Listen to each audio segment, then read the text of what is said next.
Chapter 14 of The Hero by Somerset Maugham. Major Forsyth was not at all discouraged by the issue of his intervention. "Now I see how the land lies," he said. "It's all plain sailing. Reconnoitre first, and then wire in." He bravely attacked James next day, when they were smoking in the garden after breakfast. Uncle William smoked nothing but gold-tipped cigarettes, which excited his nephew's open scorn. "I've been thinking about what you said yesterday, James," he began. "For heaven's sake, Uncle William, don't talk about it any more. I'm heartily sick of the whole thing. I've made up my mind, and I really shall not alter it for anything you may say."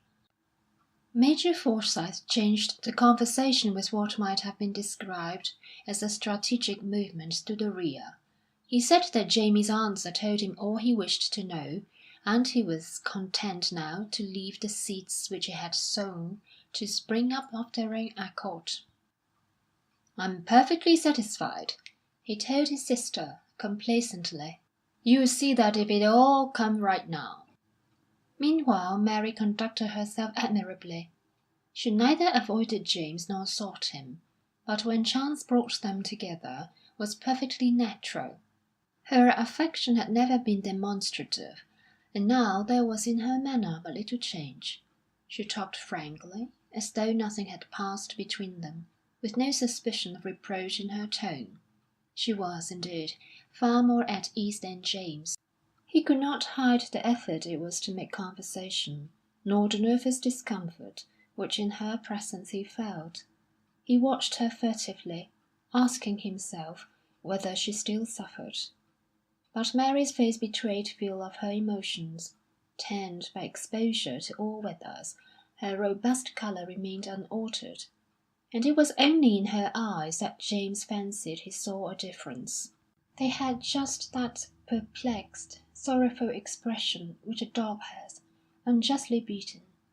James, imaginative and conscience-stricken, tortured himself by reading in their brown softness all manner of dreadful anguish.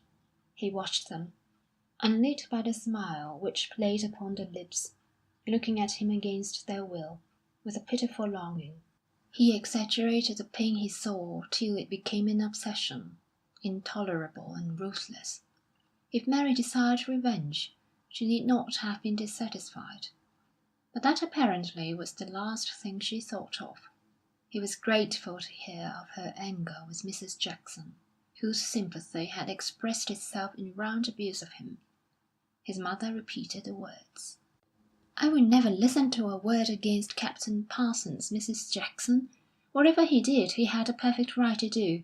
He's incapable of acting otherwise than as an honourable gentleman."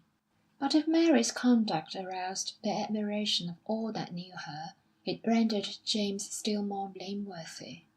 The hero worship was conveniently forgotten, and none strove to conceal the dislike, even the contempt, which he felt for the fallen idol. James had outraged the moral sense of the community. His name could not be mentioned without indignation. Everything he did was wrong. Even his very real modesty was explained as overweening conceit. And curiously enough, James was profoundly distressed by the general disapproval. A silent, shy man, he was unreasonably sensitive to the opinion of his fellows, and though he told himself that they were stupid, ignorant, and narrow, their hostility nevertheless made him miserable. Even though he contemned them, he was anxious that they should like him. He refused to pander to their prejudices, and was too proud to be conciliatory, yet felt bitterly wounded when he had excited their aversion. Now he set to tormenting himself because he had despised the adulation of Little Primpton, and could not equally despise its censure. Sunday came, and the good people of Little Primpton trooped to church. Mrs. Clibborn turned round and smiled at James when he took his seat, but the Colonel sat rigid, showing by the stiffness of his backbone that his indignation was prim. The service proceeded, and in due course Mr. Jackson mounted the pulpit steps. he delivered his text. "The fear of the Lord is to hate evil. Pride and arrogancy, and the evil way, and the froward mouth, do I hate." The vicar of Little Primpton was an earnest man, and he devoted much care to the composition of his sermons. He was used to expound twice a Sunday the more obvious parts of Holy Scripture, making in 20 minutes or half an hour, for the benefit of the vulgar, a number of trite reflections, and it must be confessed that he had great facility for explaining at decorous length texts which were plain to the meanest intelligence. But having a fair acquaintance with the thought of others, Mr. Jackson flattered himself that he was a thinker, and on suitable occasions attacked from his village pulpit the scarlet weed of heresy, expounding to an intelligent congregation of yokels and small boys the manifold difficulties of the Athanasian Creed. He was at his best in pouring vials of contempt upon the false creed of atheists, Romanists, dissenters, and men of science. The theory of evolution excited his bitterest scorn, and he would set up like a row of ninepins the hypothesis of the greatest philosophers of the century, triumphantly to knock them down by the force of his own fearless intellect. His congregation were inattentive and convinced beyond the need of argument, so they remained pious members of the Church of England. But this particular sermon, after mature consideration, the vicar had made up his mind to devote to a matter of more pressing interest. He repeated the text. Mrs. Jackson, who knew what was coming, caught the curate's eye, and looked significantly at James. The homily, in fact, was directed against him. His were the pride, the arrogancy, and the evil way. He was blissfully unconscious of these faults, and for a minute or two the application missed him. But the vicar of Little Primpton, intent upon what he honestly thought his duty, meant that there should be no mistake. He crossed his T's and dotted his I's with the scrupulous accuracy of the scandal-monger telling a malicious story about some person whom charitably he did not name, yet wishes everyone to identify. Colonel Parsons started when suddenly the drift of the sermon dawned upon him, and then bowed his head with shame. His wife looked straight in front of her, 2 flaming spots upon her pale cheeks. Mary, in the next pew, dared not move, hardly dared breathe. Her heart sank with dismay, and she feared she would faint. "How he must be suffering!" she muttered. They all felt for James intensely. The form of Mr. Jackson, hooded and surpliced, had acquired a new authority, and his solemn invective was sulphurous with the fires of hell. They wondered how James could bear it. "He hasn't deserved this," thought Mrs. Parsons. But the Colonel bent his head still lower, accepting for his son the reproof, taking part of it himself. The humiliation seemed merited, and the only thing to do was to bear it meekly.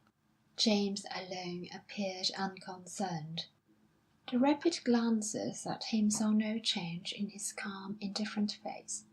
His eyes were closed, and one might have thought him asleep. Mr. Jackson noted the attitude, and attributed it to a wicked obstinacy. For the repentant sinner, acknowledging his fault, he would have had entire forgiveness.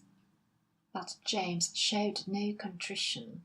Stiff-necked and sin-hardened, he required a further chastisement. "Courage! What is courage?" asked the preacher.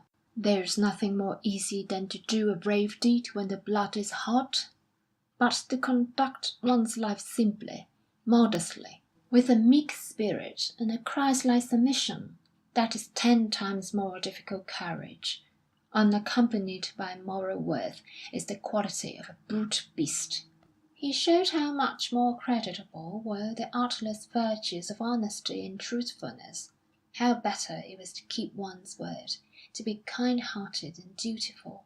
Becoming more pointed, he mentioned the case which had caused them so much sorrow, warning the delinquent against conceit and self-assurance.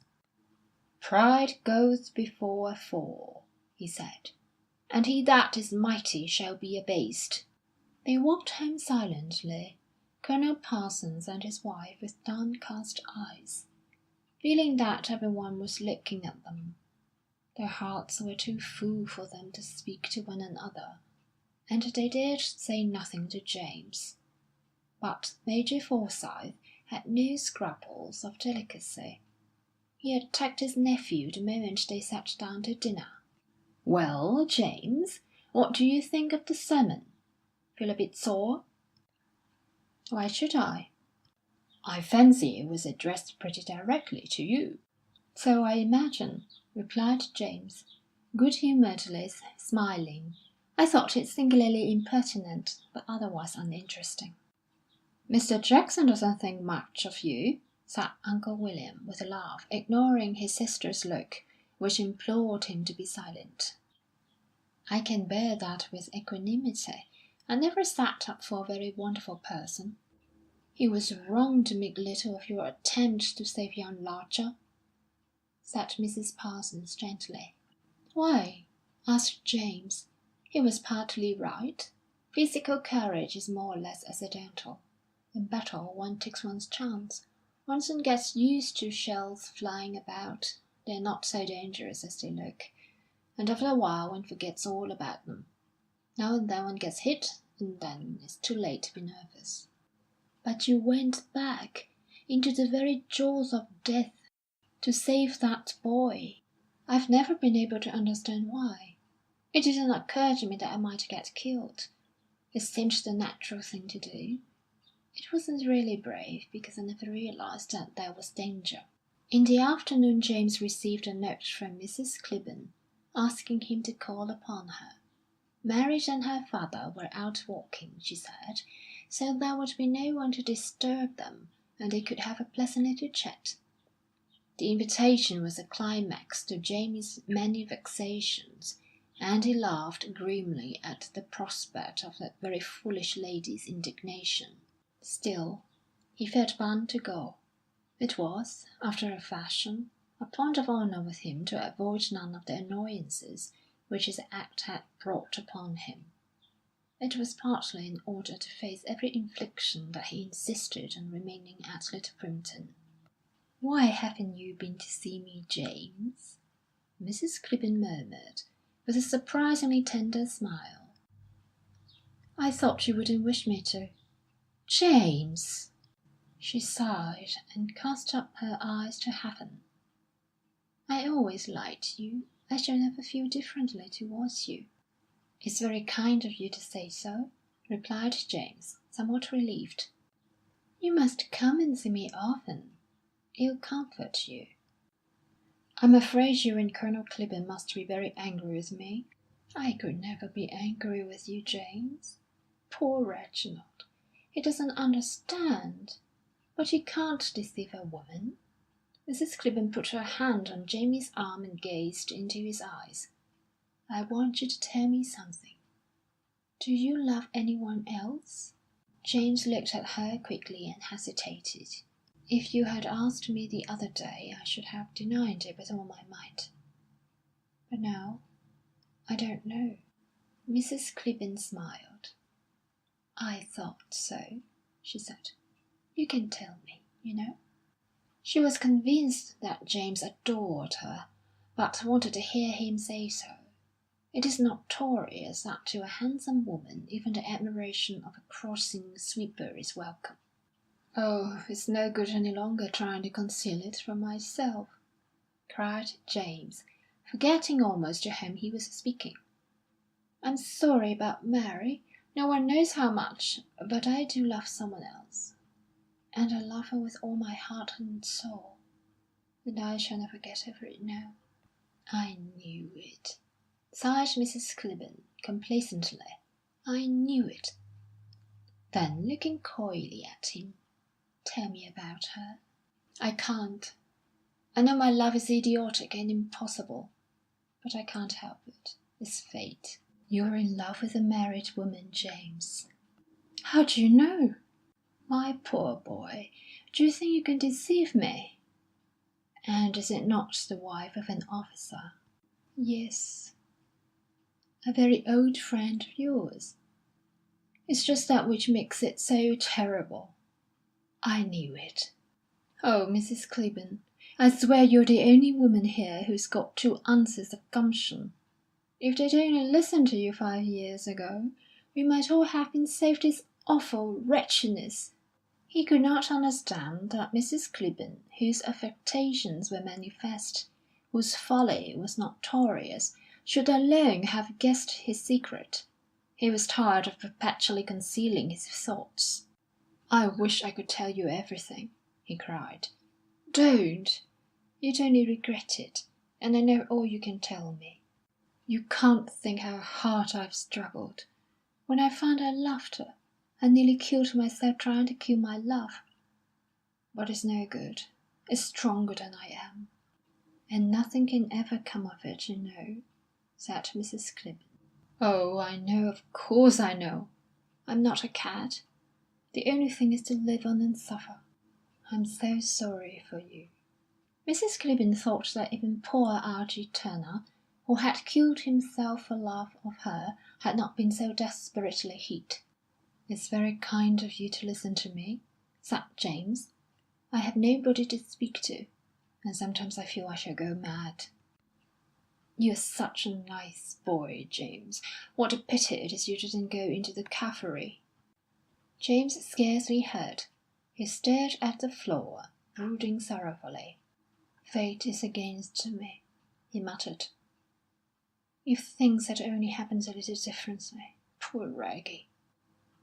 Mrs. Clibborn was thinking that if she were a widow, she could never have resisted the unhappy young man's pleading. James got up to go.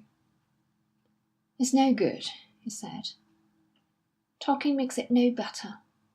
I must go on trying to crush it. And the worst of it is, I don't want to crush it.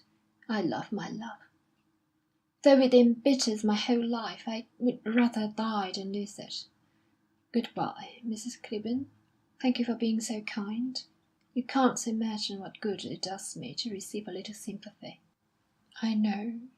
You're not the first who has told me that he's miserable.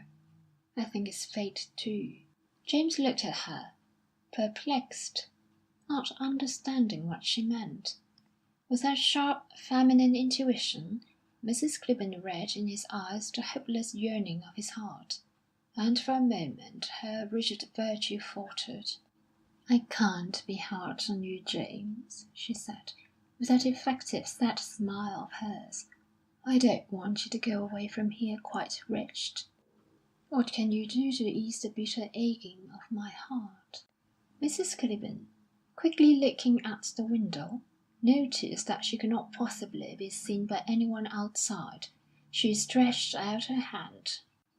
"Jamie, if you like, you may kiss me." She offered her powdered cheek, and James, rather astonished, pressed it with his lips. "I will always be a mother to you. You can depend on me whatever happens. Now go away, there's a good boy." She watched him as he walked down the garden, and then sighed deeply, wiping away a tear from the corner of her eyes. "Poor boy," she murmured. Mary was surprised, when she came home, to find her mother quite affectionate and tender.